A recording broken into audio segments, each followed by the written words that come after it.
Hello everyone, in today's video, I'm going to show you how to fix the 2026-03 security update KB5079473 not installing on Windows 11. First, go to Settings on your PC. From the left panel, select System, then click on Windows Update. Now, check for Update and try installing the 2026-03 security update KB5079473 again. While you're on this page, open Advanced Options and review optional updates and recovery to make sure nothing is pending that could be blocked the system.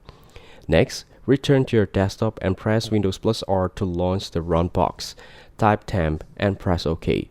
When the folder opens, select everything and delete it. If any files are in use and can't be removed, just skip those. After that, open Run once more, type %temp% and press OK. Another folder will appear. Delete all the files here as well to clear leftover system cache.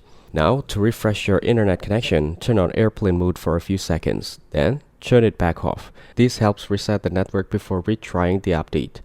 Then open Google Chrome. Click the three dots in the top right corner and go to Settings. From there, open Privacy and Security. Then select Delete Browsing Data. Choose Browsing History, Cookies, and Other Site Data and Cached Images and Files. Set the time range to all time and click Delete Data.